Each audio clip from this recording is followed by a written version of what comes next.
Olá, alguém algum dia acreditou que a ditadura de Nicolás Maduro realizaria uma eleição presidencial livre e limpa na Venezuela?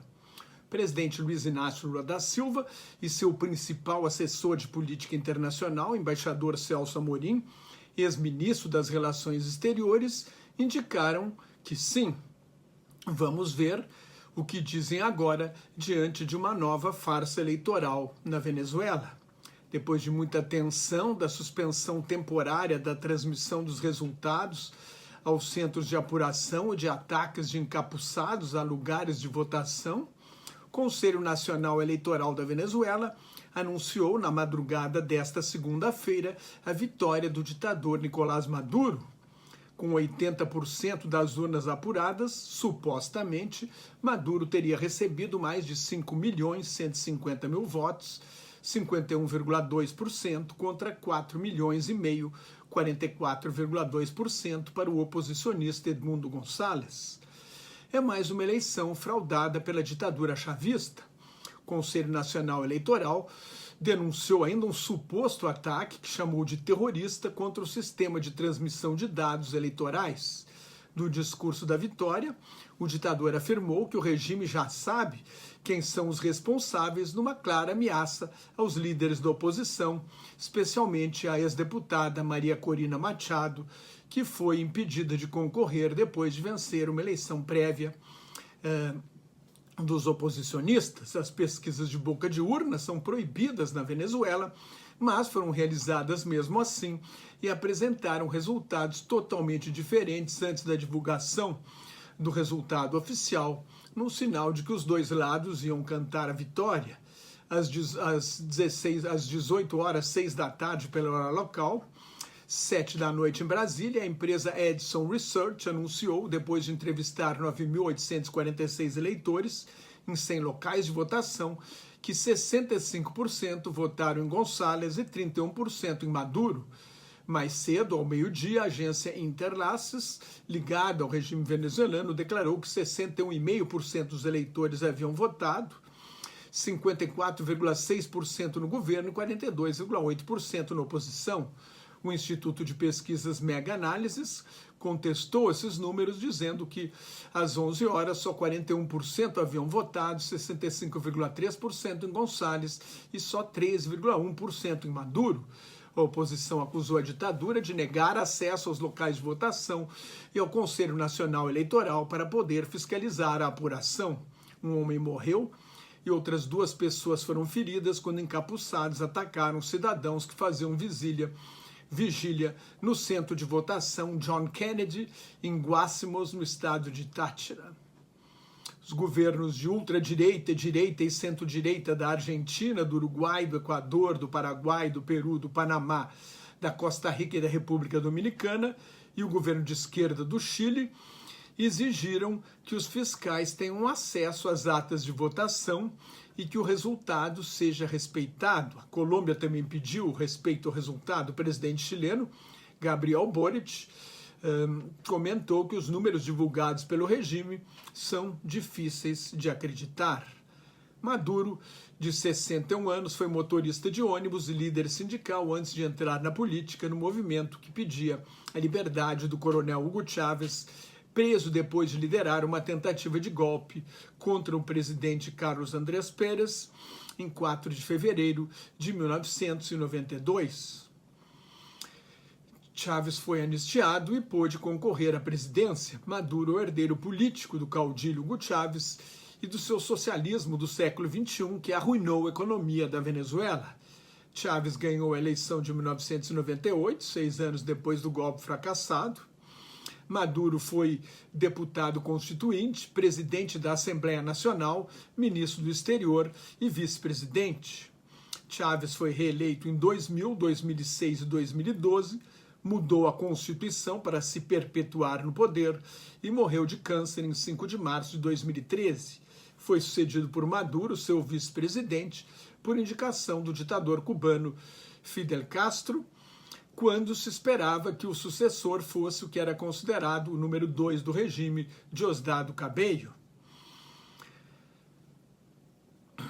O atual presidente foi eleito em 2013, um mês depois da morte de Hugo Chávez, e reeleito em 2018 numa eleição não reconhecida por mais de 60 países.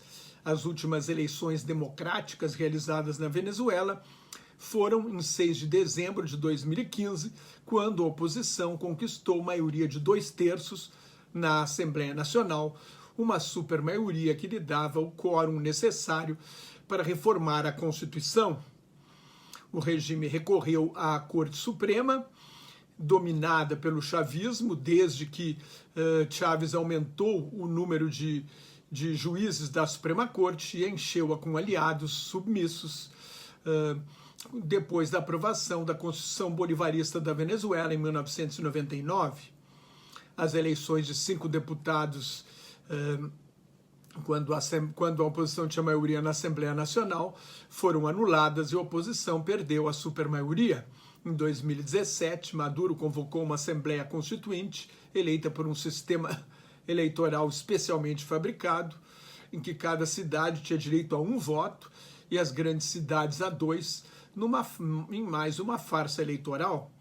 A Constituinte nunca concluiu sua missão, foi usada para usurpar o poder legislativo.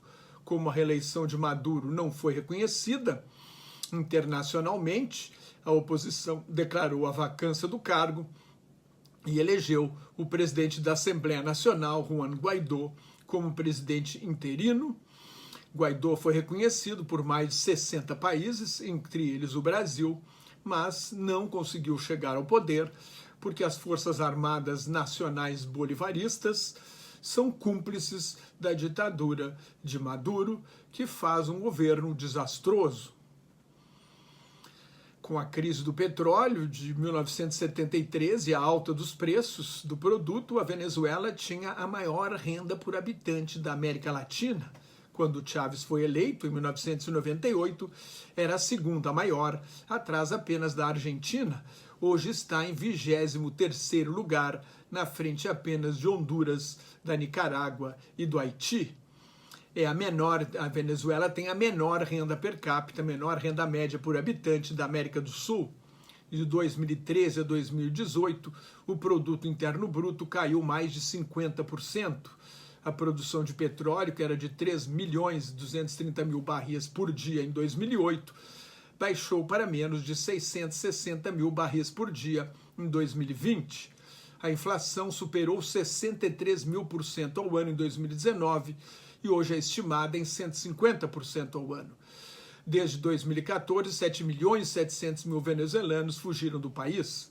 A imensa maioria não pôde se registrar para votar e votar contra o Maduro. A vitória da ditadura ameaça gerar uma nova onda de refugiados. De acordo com a Organização de Defesa dos Direitos Humanos Anistia Internacional, de 2014 a 2023, o regime prendeu arbitrariamente 15.700 venezuelanos críticos de Maduro. As organizações não governamentais Provea e Foro Penal acusam o regime pela execução extrajudicial de cerca de 10.000 pessoas e pela tortura de 1.652. A Venezuela tem hoje 305 presos políticos. É uma ditadura, como comprovou a farsa eleitoral. Edmundo Gonçalves Urrutia, um embaixador aposentado de 74 anos, é um candidato acidental. Foi escolhido porque os principais líderes oposicionistas, como Henrique Capriles, Leopoldo López, Maria Corina Machado, Antônio Ledesma e Juan Guaidó, estão impedidos de concorrer. A oposição fez uma eleição prévia, não reconhecida pelo regime, em outubro do ano passado, vencida por Maria Corina Machado, com 92% dos votos, mas a Corte Suprema, conivente com a ditadura, a impediu de concorrer. Sem poder se candidatar, Maria Corina indicou a professora de filosofia Corina Iores, mas ela também foi barrada por um poder judiciário submisso a Maduro. A terceira opção foi o ex-diplomata Edmundo Gonçalves Urrutia, aceito pelo regime, provavelmente por acreditar que ele não teria chance. Maria Corina liderou a campanha ao que consta na esperança de que, se eleito, Gonçalves renunciaria para permitir a realização de uma nova eleição com a participação de todos os líderes oposicionistas vetados pelo regime, o regime fascista de Maduro. Inclusive a própria Maria Corina é considerada radical demais por alguns setores da oposição venezuelana. Ao comentar o resultado oficial da fraude, Maria Corina afirmou que Gonçalves recebeu 70% dos votos e que a oposição ganhou em todos os estratos da população e em todos os estados da Venezuela.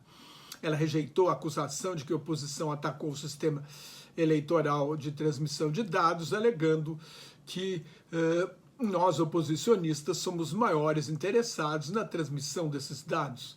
Ela está proibida de sair da Venezuela e é o principal alvo da ameaça do ditador, que denuncia o suposto terrorismo contra o sistema de transmissão de dados da eleição. Os venezuelanos e o mundo inteiro sabem o que aconteceu no processo eleitoral na Venezuela, afirmou Gonçalves. Aqui foram violadas todas as normas, a tal ponto que boa parte das atas eleitorais ainda não foram entregues. Nossa mensagem de conciliação e mudança pela paz continua. Nossa luta continua. A oposição convocou o povo a sair às ruas pacificamente, com toda a família, para evitar uma repressão violenta e acusações do governo de que querem a violência. É uma festa cívica, disse Maria Corina, e ninguém leva a família para atos de violência. O governo brasileiro, aliado da ditadura de Maduro, enviou o assessor de política internacional do Palácio Planalto, o ex-ministro Celso Amorim, como um observador da eleição venezuelana. Vários observadores internacionais foram vetados pelo regime de Maduro. A União Europeia não enviou uma missão para fiscalizar a eleição, porque Maduro exigiu o fim das sanções econômicas ao país. O Tribunal Superior Eleitoral do Brasil desistiu de enviar uma equipe depois que Maduro acusou o sistema eleitoral brasileiro de não ser auditável, em resposta a críticas do presidente Lula, que disse que, se ele perdesse, teria de deixar o poder. Amorim chegou a dizer que a eleição poderia provar que a democracia está consolidada na Venezuela. Vamos ver qual a reação do governo Lula diante de mais uma farsa eleitoral na Venezuela, uma farsa eleitoral que enfraquece a pretensão do Brasil de ser líder da América do Sul e aprofunda o isolamento político e diplomático do regime chavista, que vai continuar dependente de aliados como a China, a Rússia, o Irã e a Síria.